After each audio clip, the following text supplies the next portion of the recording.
I was appalled at the time of the coronation. So was I. His coronation looked like a slightly shambolic anointing of an oriental potentate. Now, net zero is profoundly politically contentious, and yet you have a king who is supposed to be politically neutral, openly on one side of that, and a king who holds a feast for the fast day of Eid in St. George's Hall, the hall dedicated to the patron saint of England. Princess Diana determined that once Prince Charles wasn't deeply in love with her, she was going to destroy him. That's exactly what she tries to do, isn't it? And got a huge amount of support for it. Good morning and welcome to David Starkey Talks. I'm Alexander Larman, and this morning I'm going to be talking to Professor Starkey about the monarchy, about all the things they've been doing and all the things that they've been doing wrong. I think it's quite a long list of things, so I'll just hand over to David. And the first thing I think we should talk about is Prince Andrew and all the various awfulnesses that he's been up to over the last 60-odd years.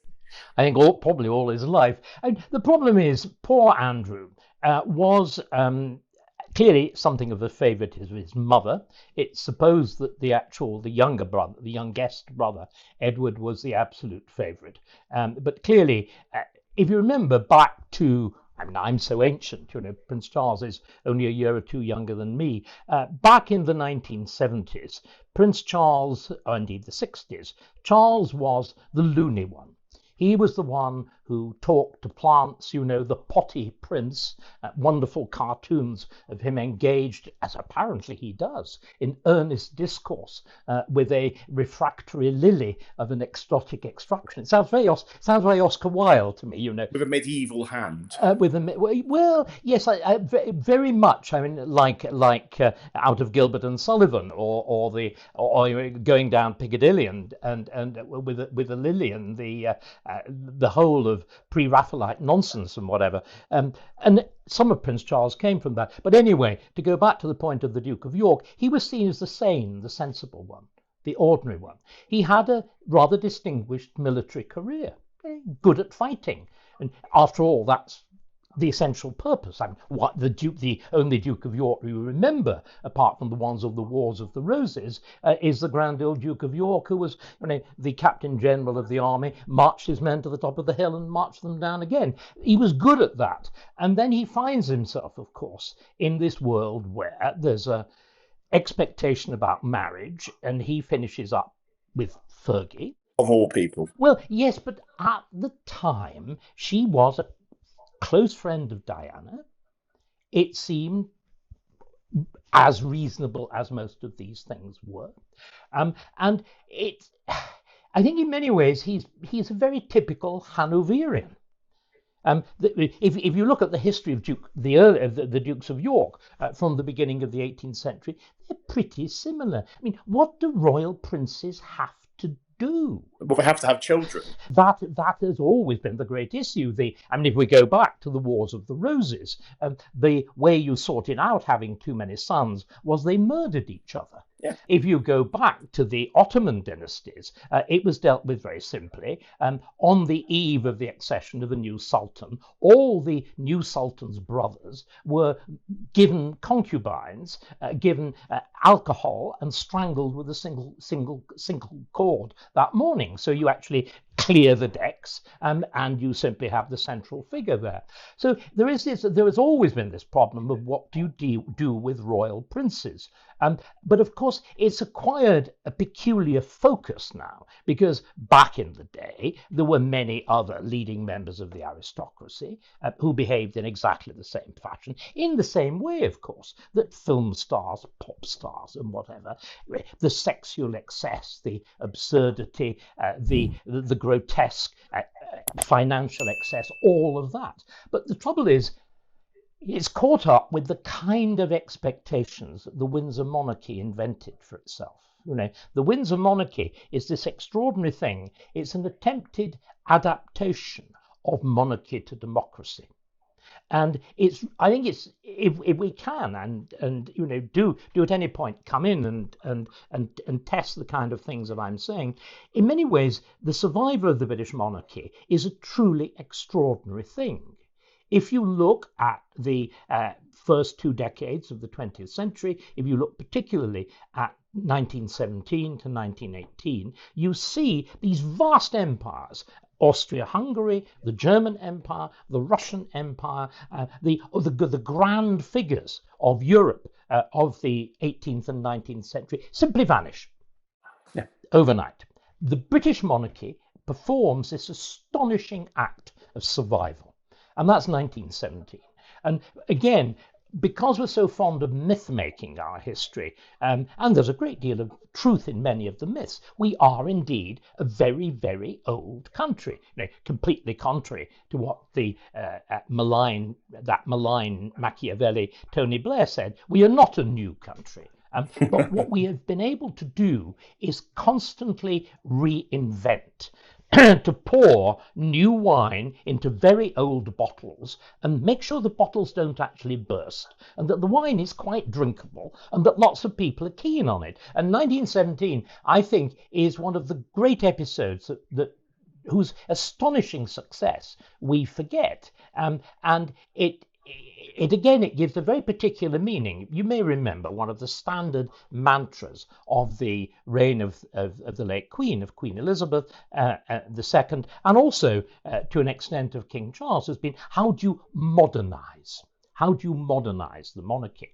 But of course, the monarchy faces this incredible challenge at the beginning of the 20th century, because at the beginning of the 20th century, for the first time, you have actual democracy.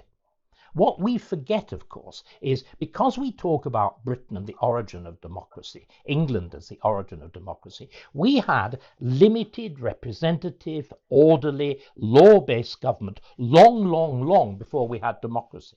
Democracy is the late arrival in all of this. The ordinary working man only has the vote from the 1880s. Women don't get it until after the end of the First World War. But what you've got at the beginning of the 20th century is a period of huge social upheaval, the problems in Ireland, industrial problems, the challenge of Germany, the incipient challenge of war, all of that stuff. But also with an entirely new and untried electorate. It's quite extraordinary. And what you can see is, I think, and we give far too little credit either to those two kings involved, to Edward VII and to George V and their advisors, for, riding this wave, this astonishing, which could easily have crushed the monarchy at that point. But would you suggest that if World War I hadn't happened, there would have been any shift in monarchical feeling, that people might have been less disposed to stick with these quite weak kings? Well, I'm not sure George V was weak. You see, I think this is where we get it wrong. Can I tell you why I don't think he was weak? Go for it, yeah. He comes to the throne, of course. Remember, a second son. His elder brother was, thank God, died early. He made the Duke of York positively respectable. Clarence dies early, and he succeeds. Very unusual in the House of Windsor. He and the Hanoverian, sorry, not yet the House of Windsor, the Hanoverian house. He liked his father. The general pattern of relations within the Hanoverian house was father and sons hated each other, were opposed politically and every way you could think of. Very strikingly, George V adored his father, adored Edward VII. And Edward VII begins the process. You've got these really, what again I think is striking is how seriously the leading politicians took the monarchy. They saw the monarchy as having an absolutely fundamental role. If you look at the greatest book on the 19th century monarchy, Walter Bagehot's book on the British Constitution, he sees the monarchy as the kind of shop window of government. Yeah. It's a book which, again, is very reminiscent of the division between elite and popular opinion that we see going on at the moment. In that book, Bagehot, by the way, is a leading liberal. He's the founder editor of The Economist, all that sort of thing. But in it, what he effectively says is that there are two aspects to British government. There's what he calls the dignified, the House of Lords and the Crown, and what he calls the efficient, which is Parliament, the Prime Minister, the Cabinet. He says the latter, the House of Commons, the Prime Minister, the Cabinet, is effectively a republic.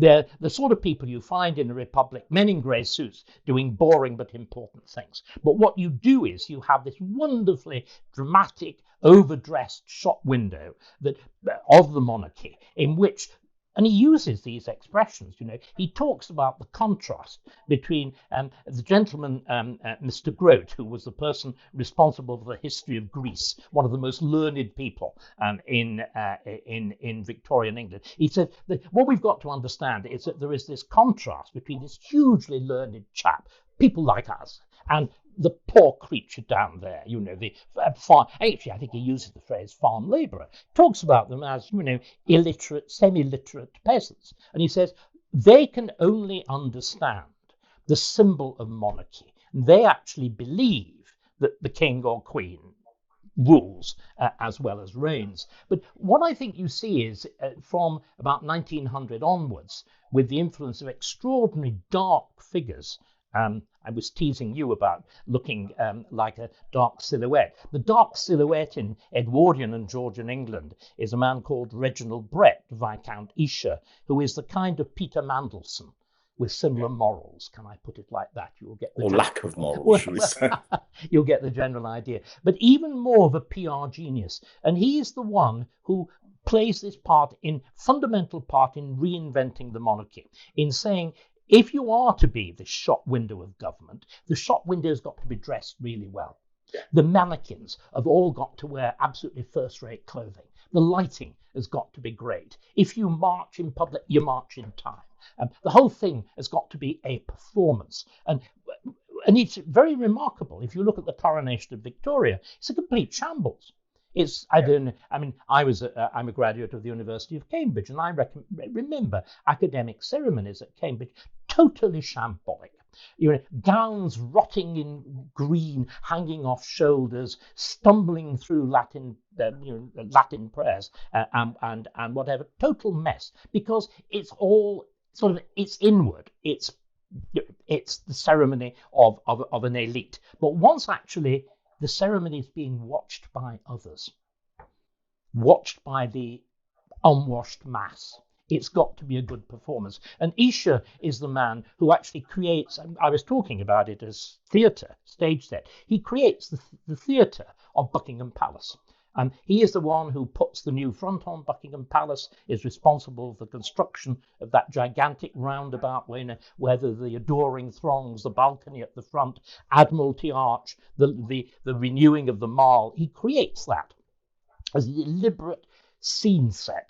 And so under Edward VII, royal ceremony becomes Cecil B. DeMille. In fact, the early cinema draws, or indeed the dictators, draw very heavily on this. The great difference is that this is backward looking, so you keep horses and carriages, rather than adopting, like the dictators do, newfangled motor cars. But the thing that's really remarkable in 1917, when it looks as though we may well lose the First World War, everything is hanging by a thread. The Russian monarchy has fallen. The Tsar looks exactly like George V, they're first cousins. They correspond to each other in English. What the monarchy does, and it's very much George V, you totally reinvent it. Up to this point, it's a German house. You anglicize it. You change its name. You actually have market research. You make it overtly patriotic. To turn it into the House of Windsor. You do even more remarkable things. You reinvent the whole idea of honours, orders of chivalry. I mean, up to that point, the Garter, the Bath, even relatively new ones, like the Michael and the George, they have a few dozen members. Tiny, tiny, tiny. Suddenly, you create the Order of the British Empire, which, just like the French Légion d'honneur, has got thousands. Because, of course, you've got all the people with wartime that you've got to reward. You've also got this huge new bureaucracy that you've got to reward. And interestingly, this is the thing I always tease people about, in 1917 as well, you actually create an order of chivalry for socialists. Somebody had to. The Companion of Honour is actually created for socialists, and on the assumption, it's very amusing to listen to it now with what we know about socialists. They took the view that socialists were so honourable that because, of course, they attacked nobility and aristocracy and titles, they wouldn't want one, would they? So what they had to be given was an order of chivalry that simply carried distinction, but not a title and nothing else. So you create the Companion of Honour, and it's extraordinary. You get newspaper headlines in 1917, 18, 19. We are all under George V, King and Emperor. We're all socialists now. I hope not. Really, I mean, 1917, 18. Again, the first time. We mentioned Diana already. The first time that you actually call somebody the People's Princess is the Princess Royal, the eldest daughter of George V and Queen Mary, when she's married to Lord Lascelles, who the family live at Harwood and all the rest of it. She is married, and again, we so much take for granted what's happened in the 20th century. She's married in Westminster Abbey, and that's the first time there'd been a royal wedding there since I think the 16th century. The wedding of Charles and Diana in St. Paul's was the first time you'd had a royal wedding in St. Paul's since 1501, and the actual marriage of the ill-fated Prince Arthur and Catherine of Aragon. I mean, it's simply extraordinary that we take for granted a monarchy that was outward-looking, that was ceremonial, and all the rest of it. So you get this amazing change of royal ceremony in 1917, the deliberate democratization, above all the fact that royal princes, again, look at who they marry. Back in the 19th century, there'd have been no problem about a Fergie because he would have had to have married a German princess. Precisely. And they would have been of a very similar ilk to Sarah Ferguson. It would have been of a similar ilk, but also, of course, there had been no nonsense about marital loyalty, marital fidelity. How silly! A marriage was a purely public convenience. But the problem is, at the same time in 1917, the House of Windsor commits itself to being a moral middle-class monarchy. And of course, Edward VIII comes along. Then Edward VIII comes along. But remember, Edward VIII is got rid of very quickly. Yeah, but what I found so interesting about Edward VIII is that I think all the perceptions of why he went are untrue. It wasn't for religious reasons. No, well, it was... It depended who you looked at and who you talked to. There was a very broad general movement of resistance to Edward. One of the elements in it was Cosmo Gordon Lang, the Archbishop of Canterbury. And Cosmo Gordon Lang was at the heart of this moral monarchy. And what Lang was using, and many others were too, they were using the monarchy to try to enforce a rigorous view of Christian marriage. Remember, one of the great struggles of the earlier 20th century, indeed the late 19th, is the relaxation of divorce law. That up to almost till the end of the 19th century, you could only get divorced by an act of parliament. Extraordinary. Staggeringly expensive. You set up a divorce law reform commission, I think it's in 1904, but it's dominated by Cosmo Gordon Lang and a man called Anson, who was the Warden of All Souls at Oxford, again, Cosmo Gordon Lang, Fellow of All Souls, and the leading canon lawyer. And they fight for 25, 30 years to resist divorce law reform. And divorce law reform is only conceded after the abdication crisis. So there is a very strong religious element. Again, if you look at the BBC and the extraordinary role that it plays there, you will remember Reith, the Director General of the BBC, wanted to introduce Edward at his abdication broadcast as Mr. Windsor on the grounds that because he had failed his duty, his moral duty, he should be stripped of everything. And it's his brother who succeeds as George VI, who says, well, actually, no, he's born a royal prince. He will retain that and then gives him the ducal title. But there was this sense of, again, the House of Windsor is about duty.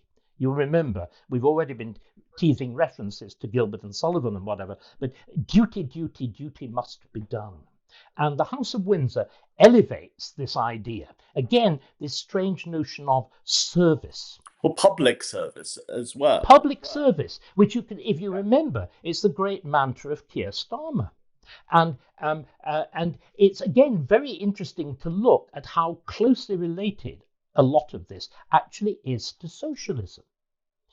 The monarchy fitted with that kind of what everybody is now talking about, Fabian socialism, which is also highly imperialist at this point. I mean, the Webbs, Bernard Shaw, and so on, they are powerful imperialists. They think socialists can run an empire. To us, it seems very strange, but they actually do. And the monarchy's adjustment to the Labour Party, again, is one of the really striking things. And it is George V, very much aided by Stanley Baldwin, the Tory leader, who deliberately embraces that first Labour government. That first Labour government of the mid-1920s, a minority government. It hangs by a thread, but he sort of treats them as the grit in the oyster. Yeah. And what you've got to do is you've got to pull the silk of courtiership. They're all invited to Buckingham Palace. Now, of course, the wives of the miners' leaders, gosh, it's great.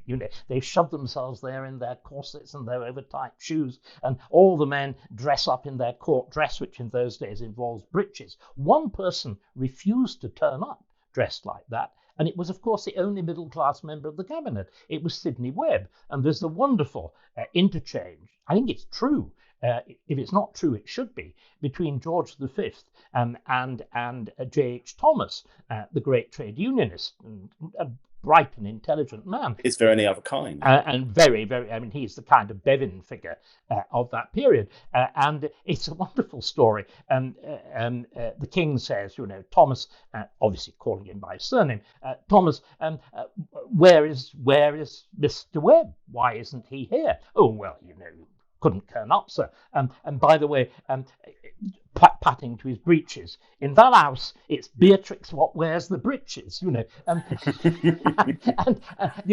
George, having been a midshipman in the Navy and capable of swearing the hind legs off a donkey when necessary, was entirely able to cope. So again, it's the Windsor monarchy is this strangest thing in the Second World War, the way in which George VI embraces rationing. The story is told of his going round Buckingham Palace put with a ruler marking whatever it was, 3 inches or whatever of bathwater that you were allowed to have. There's a description by Eleanor Roosevelt of eating spam off gold plate. You had a monarchy that presents itself as service, that presents itself as a moral exemplar, the family monarchy. Again, I think it's very much part of, once you actually say in 1917 your children can marry English men and English women, of course it then becomes a love affair. And with the peculiar Anglo-Saxon attitude to marriage, that marriage and love have got something to do with each other, you then find yourself in this grip. Now, it's fine if, like George VI and the Queen Mother, Queen Elizabeth, the Queen Mother, you can actually do it, or, as we now gather, the Queen and Prince Philip, you can successfully pretend to do it, or at least to have a convention which enables you to do it. But once you get post-1960s and post-1970s, with the increasing liberalisation of divorce law, with also, I think, something very alarming, which is from the point of view of the monarchy, the notion of the need to speak out, the notion of authenticity. Now, that raises terribly difficult questions, doesn't it? Well, but what was interesting is that Edward VIII was always trying to speak out. He made that remark about the miners saying something must be done. Now, of course, that's a very anodyne remark, but that was seen as quite scandalous at the time. It was seen that he was actually getting involved in politics. Well, Just in again, the sense of you can't do that. well, yes and no. I mean, on the other hand, remember, I have no idea what your family's experience of that period was. It was appalling. If you were like my father in the north of England, had worked as highly skilled. He was a tool maker, like somebody else's father. He trained at what was then the world's largest factory at Platt Brothers on the borders of Oldham and Manchester, which made huge amounts of cotton machinery. And of course, the bottom falls out of the cotton trade with the crash of 29. He is unemployed from 31 to 35, and there is the absolute minimum. There had to be the financial crash, the cutbacks of Neville Chamberlain, who's actually a brilliant Chancellor of the Exchequer, but it left people like him in a state of poverty that we cannot contemplate.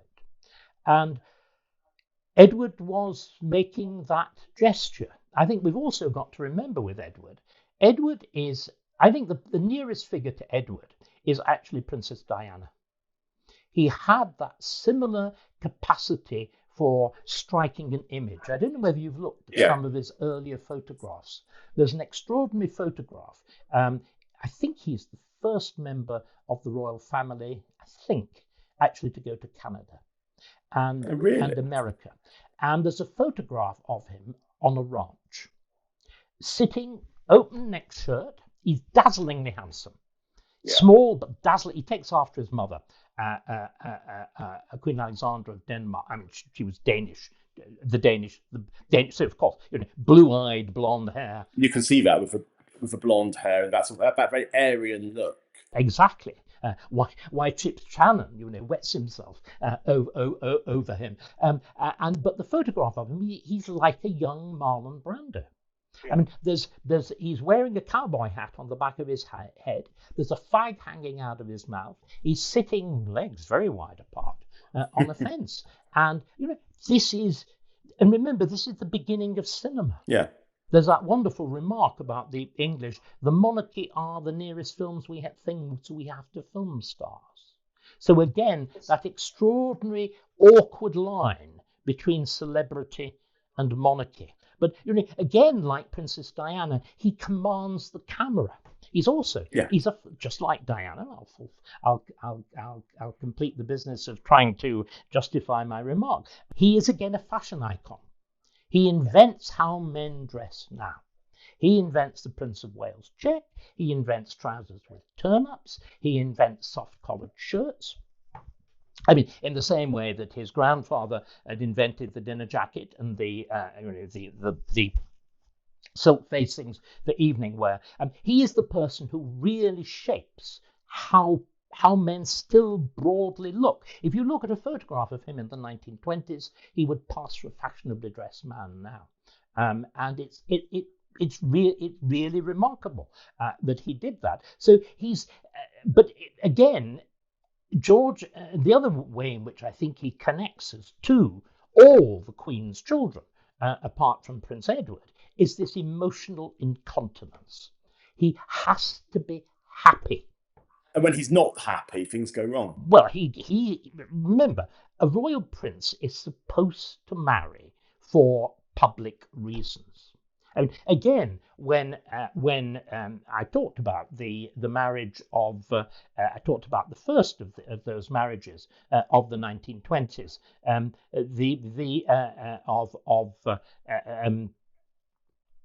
of Princess Mary, when the second son marries, that's to say, when Albert, who becomes, again with this change of names, Albert, who becomes George VI after the abdication, when he marries Elizabeth Bowes-Lyon, the sermon is given by the man we've been referring to, who's very close to them, Cosmo Gordon-Lang. And the sermon is genuinely, to our eyes, astonishing. This is in the Abbey. He turns to the young couple and says, actually said, express words. You cannot vow that your marriage will be happy. You will and shall vow that it will be noble. In the same way, when poor old Princess Margaret is required to give up Captain Townsend, the letter actually, her note, public press release, I'm doing it for the empire. Laying down your love for the empire. So you've got this notion of, and again, I think you can see how the idea arises. Obviously, in the 19th century and before, the monarchy is the apex of the aristocracy. You've got the three orders in the realm. You've got the crown, you've got the aristocracy, and you've got the gentry as the representatives of ordinary people. But what you've got, what they decide to do effectively from 1917 onwards, the crown kicks the aristocracy in the balls. The first Parliament Reform Act, which deprives the House of Lords the veto over money matters, which is, as we can now see, the end of taking property seriously in the United Kingdom. That's the moment at which the confiscation, which is the basis of what Rachel Reeves is doing at the moment, actually becomes possible.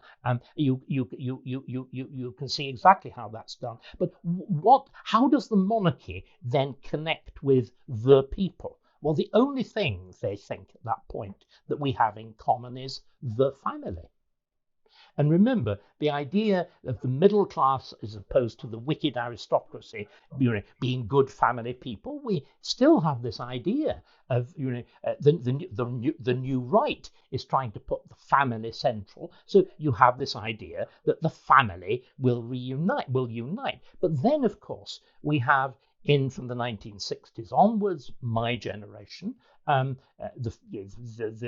generation of divorce law reform, all the changes of that Labour government of the 1960s, the relaxation of divorce law, the partial legalization of homosexuality and whatever. And instead of this idea that we've got to keep family together at all costs, the new idea of self-expression comes along. Exemplified partly in a stupid way by the Duke of York and Fergie, toe-sucking and general shocking behaviour and indulgence. In another way, by Princess Diana, determined that once, Prince Charles wasn't deeply in love with her, she was going to destroy him. Because that's exactly what she tries to do, isn't it? She tries to destroy him, and got a huge amount of support for it, because traditionally, the public always sides with the wrong woman as opposed to the wronging man, and I don't. That's one side of the story, and the other was, of course, she was very beautiful, and when it comes to a jug-eared man in competition with an extremely beautiful, sexy woman who knows how to deploy the tabloid press and to pose, just like Edward VIII, to pose for the camera. That extraordinary scene in front of the Taj Mahal, and they just write a Sun headline. But how does the monarchy cope with that? Well, talking about similarities between Edward and Diana, of course, MI5 tried to kill Edward in July 1936. Now, I'm not saying MI5 succeeded in killing Princess Diana, but a bit funny, isn't it? Well, I think, frankly, that these sort of things are 99.99% certain to be harmful urban myths. The notion, the stories purveyed by Al Fayed are, I think, manifest nonsense. We know precisely what happened there. You had a drunken, incompetent driver. You had, of course, Diana besotted. With Dodi Fayed, you had a driver who was as drunken on drugs, a badly maintained car, and of course I think the again the warning that we all have now: remember to put your rear seatbelt on. But what I'm more concerned about is you've gone through very successfully the democratic monarchy, the family monarchy. What's left? It's the popular monarchy, isn't it? Well, is it? But what if it isn't? then you have a problem. then surely you have a problem. I mean, there's been a very crude measure of popularity, which has been that it used to be the tradition that most public buildings displayed a photograph or painting, if it's an important building, of the monarch. Apparently, again, I'm not sure, and I hesitate to cite figures where I don't know the real origin of them, but the report is, and I know there was an official portrait of the king was taken, rather a nice one actually, wearing one of his favourite pale blue pinstripe suits, the hair carefully calculated to hide the top of the jug ears and all the rest of it, as an official portrait. Apparently, the take-up was astonishingly low. The report is 46,000 were returned. And you see, this is what strikes me, looking back from the memories of my childhood. I'm born in 45. The coronation, I wasn't there, but I saw it on television. First time I'd seen television. One of the most powerful, I'm 8, one of the most powerful memories of my childhood. And what is striking to me has been the long withdrawing roar, that wonderful line from Matthew Arnold's Dover Beach. There he's talking about the withdrawal of Christian faith in the 19th century. But there's been this long withdrawing roar of the monarchy from its place in public discourse. I mean, when I was a boy, every performance in every theatre ends with the national anthem. You stand. Yeah. And you are silent. Again, very closely associated with it, and about one of the few survivors of it, actually, are the Armistice Day parades, the November the 11th Remembrance Sunday, and whatever. But it was also the prominence of the monarchy in discourse, the extent to which it figured in the newspapers, and what we forget, until really 1997, with that tiny exception of the abdication crisis, its extraordinarily reverential tone. I think the period at which the monarchy is least challenged in our history is between 1917, it's that 50 year, that 50 odd years from 1917 to 1960 years to 1977. Don't you think that Princess Margaret not being allowed to marry Townsend, that led to some ill will towards the monarchy? Not really. I mean, I think that there wasn't much sympathy for Princess Margaret, but it was felt she'd done the right thing. Right. This is the age of rationing. This is the age of. I mean, I remember vividly the rationing book, the tiny amount of butter, sugar, sweets, meat that you're allowed to have. And this continues way, way after the war, to pay for the fact that the Labour Party decided to erect a welfare state on a ruined and bankrupt wartime economy. The catastrophic mistake from which we've never recovered. But again, that notion of service, that idea of sacrifice in the greater public good. Now, the problem is, isn't it? We are now in a world in which all of those values are questioned. Yeah. We've seen with Starmer how the idea of public service just comes to look like paying public servants an awful lot of money whilst you screw the productive economy to do it. So, but again, with the uncomfortable proximity of King Charles, continuing to push this idea of service, of public service, the whole way the honour system works or doesn't work, as sustaining this. And I think again, the deeply uncomfortable. And again, we'll just quickly divert. And one of the other things that I think is a terrible problem. The monarchy has been the central thing that has preserved the ghost of the British Empire. The Queen's fascination with being head of the Commonwealth. Those royal tours, those photographs. I mean, your memories of. I mean, imagine poor old Charles. Has anybody, any human being ever, who was not a comic actor, not a comedian or a clown, ever been required to wear more silly costumes in more funny places and do more stupid things. The number of photographs, that you saw him in Polynesia or whatever it was, rubbing noses and whatever, and the with Queen, the things around his neck, and with ropes of roses or exotic blooms round his neck and whatever. And the Queen, again, with her deeply disturbing fascination with black African dictators, with whom she got on terrifyingly well. And I think this keeps the ghost of the thing alive in a way which I think was profoundly dangerous.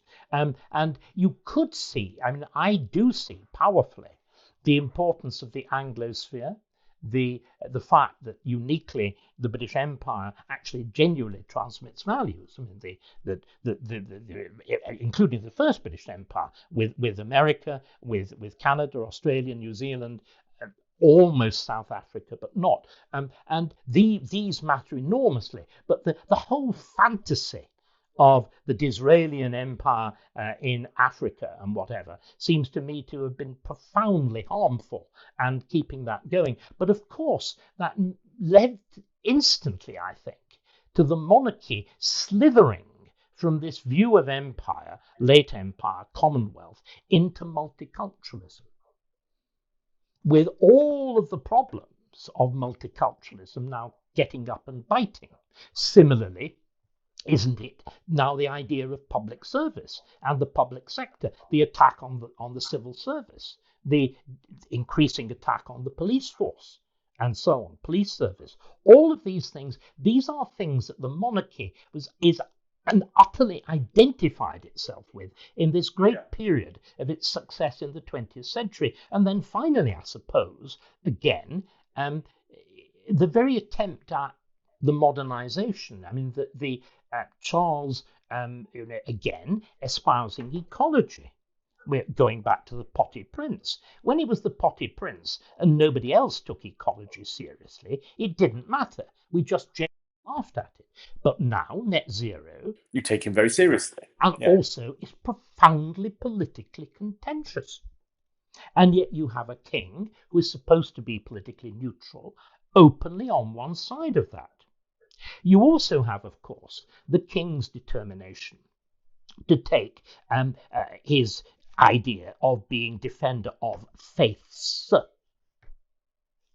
now equally contentious. It seemed, when he first chatted about it, amiable, and wasn't it a decent thing to do? And again, there's very good precedent. We were talking very favourably about Edward VII. It's Edward VII at the time of his coronation, up to that moment, because remember, the modern English monarchy is founded on the exclusion of Roman Catholics from the throne, because Roman Catholicism was associated with absolute monarchy and France. It's no popery. And we now think of it as idiot prejudice. It wasn't. It was necessary.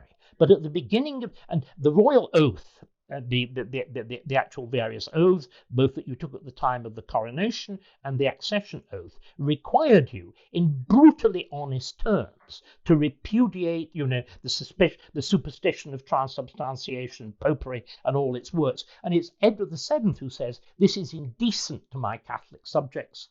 Can't we change it? And they do. So Charles, in that sense, is very much following that succession. But of course, Islam and the problems with Islam, and a king alongside our Prime Minister who holds a feast at the end of the fast day of Eid publicly in St. George's Hall, the hall dedicated to the patron saint of England.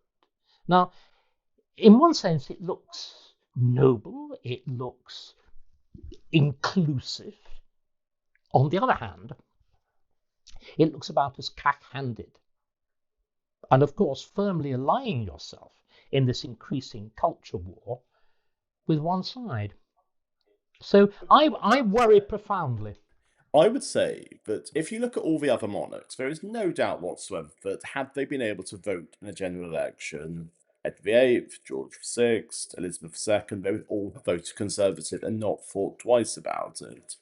In the case of King Charles, I think we have the first monarch Therefore, you would vote Conservative. Yes, I mean, I think that's right. I was appalled at the time of the coronation.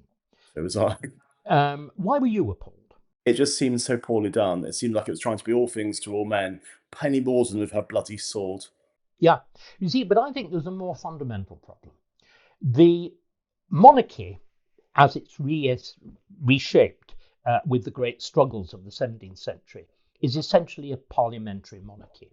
The enacting clause of every act of parliament is it be it therefore enacted by the king's most excellent majesty with the advice and consent of the lords spiritual and temporal in parliament and the commons assembled in parliament that.